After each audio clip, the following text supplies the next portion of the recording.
తిరుగుతోందని చెప్పొచ్చు. ఒకవైపు Annapurna theatre owner చిన్న కుమారుడు శ్రీరామ్ అయితే నాకు తెలియకుండా కావాలనే థియేటర్ని అయితే పగలగొట్టే ప్రయత్నం చేశారు, ఎవరో దుండగులు వచ్చారు దాడి చేశారనేసి ఆయన ఆరోపిస్తుంటే, మరోవైపు ఓనరే స్వయంగా మేమే కావాలని పగలగొట్టుకున్నాము అని చెప్పేసి కూడా వాళ్ళ అన్నదమ్ముల పిల్లల్ని కూడా ఆ రోజు రాత్రి తీసుకొచ్చిన సమయంలో నేను కూడా ఉన్నానంటూ కూడా అడుసుమిల్లి కుమార్ గారు చెప్తున్న పరిస్థితి అయితే ఉంది. ప్రస్తుతం ఆయనతో మాట్లాడించే ప్రయత్నం చేద్దాం. సార్ నమస్తే.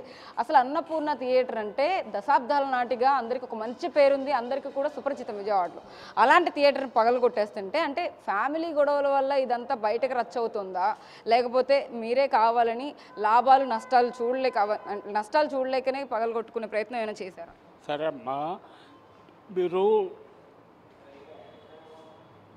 ఎందుకు పగలగొట్టారనేది అడుగుతున్నా. కరోనా కాడి నుంచి నేను 48 ఏళ్ళ నుంచి ఈ సినిమా వ్యాపారంలో ఉన్నాను. ఏంటో నాకు అన్నీ తెలుసు.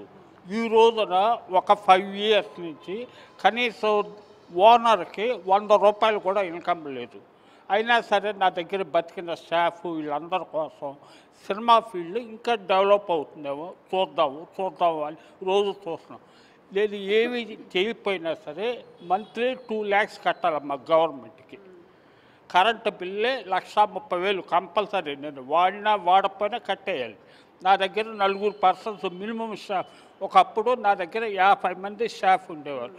వాళ్ళ పరిస్థితులు జీతాలు అవన్నీ ఇచ్చే పరిస్థితి లేక 4 పెట్టుకున్నాను. ఆ 4కి 50,000 అవుతుంది. టోటల్ నాకు 2 lakhs మెయింటెనెన్స్.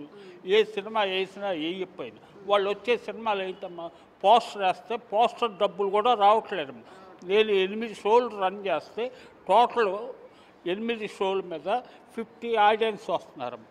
50 ఆడియన్స్ వస్తుంటే నేను ట్యాక్సే కట్టినా, డిస్ట్రిబ్యూటర్కి ఇవ్వనా, నేనే తీసుకోను.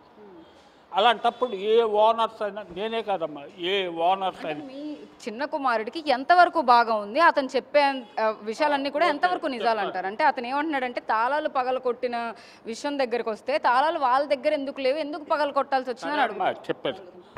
అతను అడుసుమిల్లి శ్రీరామ్ అనే అతను నా చిన్న కొడుకు.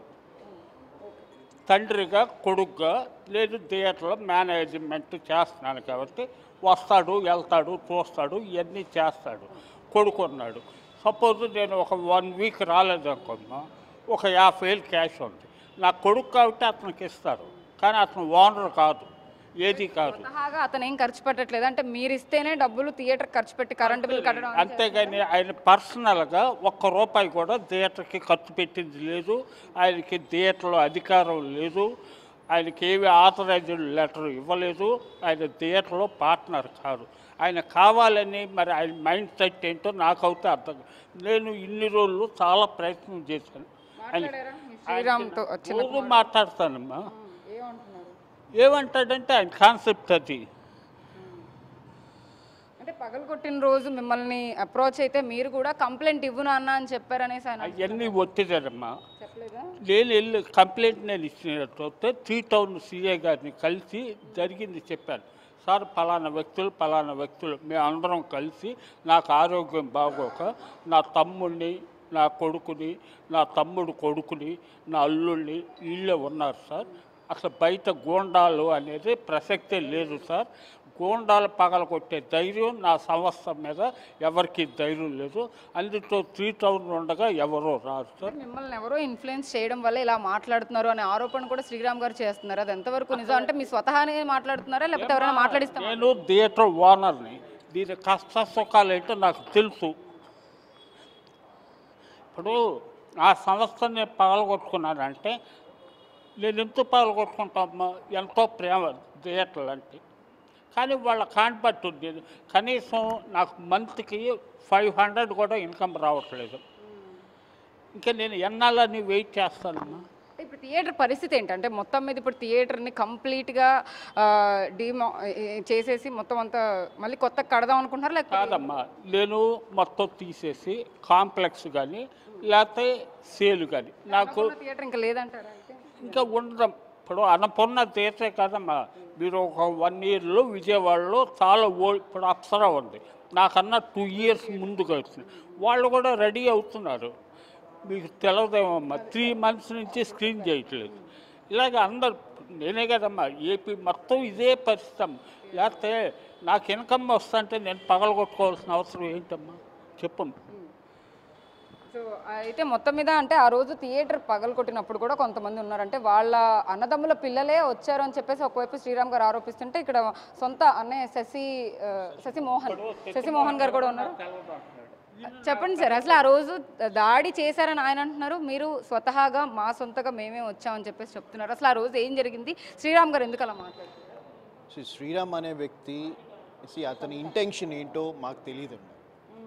అతను ఇవాళనే కాదు, మాకు 10 years నుంచి నేను ఇదే ప్రాబ్లం ఫేస్ చేస్తున్నాను. 2007 నుంచి. ఎక్కడ ఉంటారు సార్? అంటే హైదరాబాదే ఇక్కడే? నేను గ్రాడ్యుయేషన్ అంతా చేసింది చెన్నై అండి. ఆ తర్వాత ఇక్కడ వచ్చి నేను ఇండస్ట్రీ స్టార్ట్ చేసి 5-6 years రన్ చేశాను. ఆ తర్వాత ఇండస్ట్రీ ఏంటంటే అది ప్లాస్టిక్ ఇండస్ట్రీ, ప్లాస్టిక్ బ్యాన్ ఇదంతా ఉండటం వల్ల నెక్స్ట్ అప్గ్రేడ్ అవుదాం అని చెప్పి ఇట్స్ బెటర్ ఆపర్చునిటీస్ హైదరాబాద్లో ఉంటాయి కాబట్టి వీ వెంట్ టు హైదరాబాద్ నుంచి నాకు బెటర్ ఆపర్చునిటీ ఫారెన్లో దుబాయ్లో వచ్చింది కాబట్టి నేను ఆల్మోస్ట్ 12 years వర్క్ చేశాను. కోవిడ్ తర్వాత నేను షిఫ్ట్ అయిపోయాను హైదరాబాద్.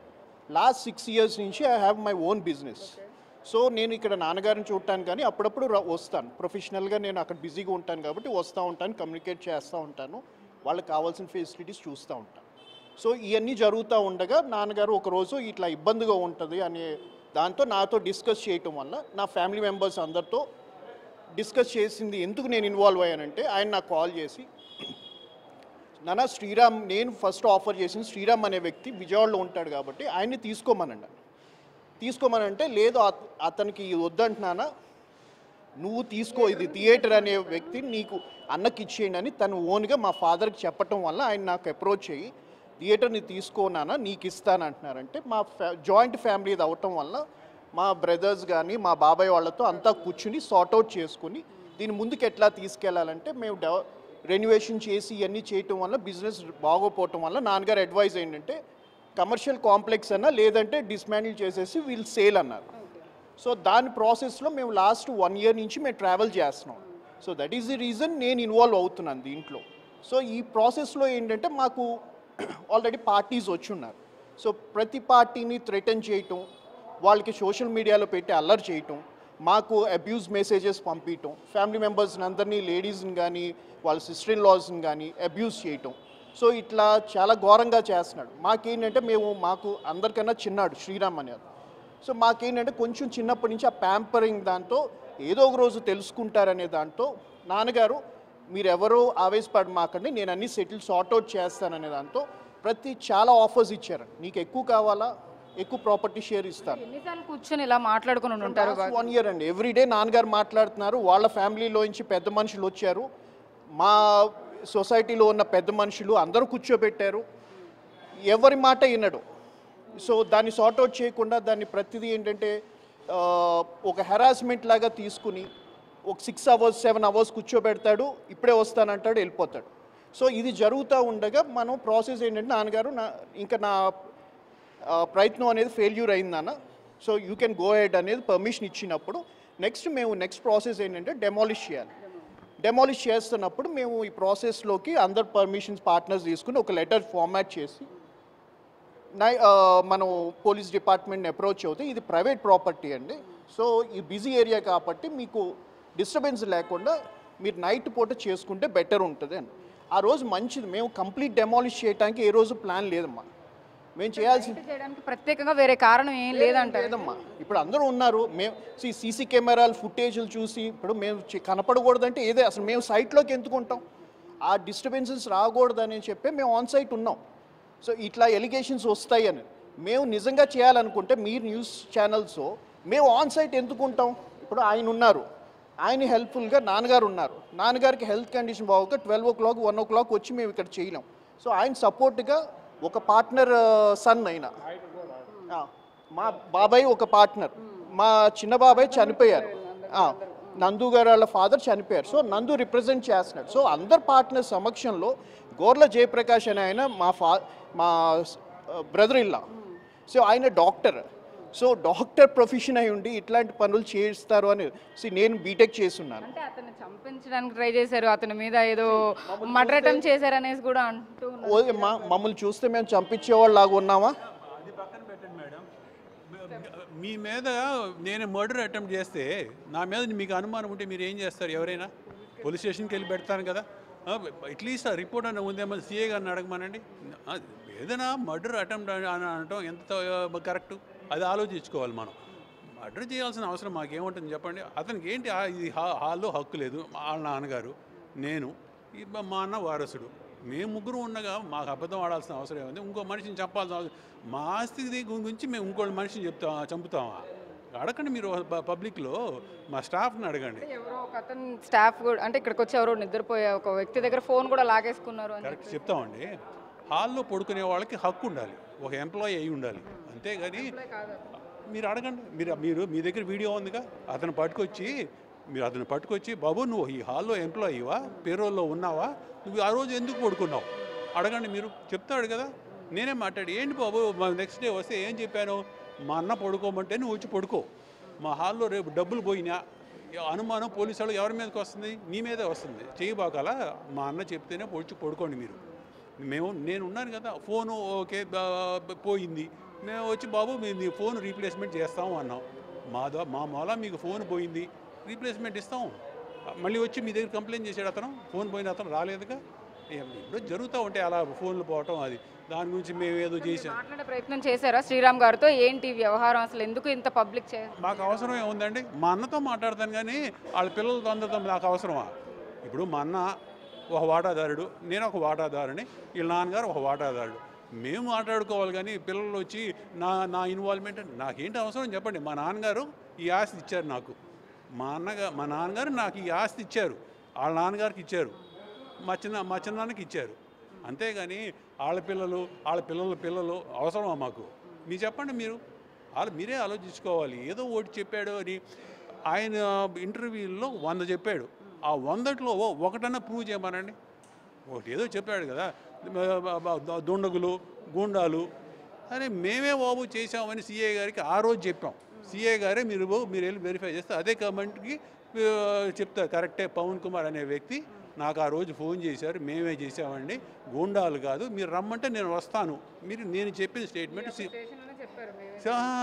నేను హైదరాబాద్లో ఉంటా, ఫోన్ చేశా. సిఐ గారిని అడిగితే మీరు కన్ఫర్మేషన్ ఇస్తారు, నేను నిజమో కాదో ఆయనే చెప్తారు. ఏమండి పోలీసు వాళ్ళకి అబద్ధాలు, ప్రెస్ వాళ్ళకి అబద్ధాలు చెప్తే ఇలా మేము ధైర్యంగా వచ్చి ఉండగలమా? అది మీరు అది అంతేగాని మాకు అసలు కర్మ లేదు. నందుగారు అంటే మీరు చెప్పండి అండి, ఆ రోజు దాడి చేసిన దాంట్లో మీరు కూడా ఉన్నారు కదా, అంటే దాడి అంటే పగలు కొట్టే విషయంలో మీరు కూడా ఉన్నారని చెప్పేసి అది దాడి కింద పరిగణించి శ్రీరామ్ గారు చెప్తున్నారు కదా.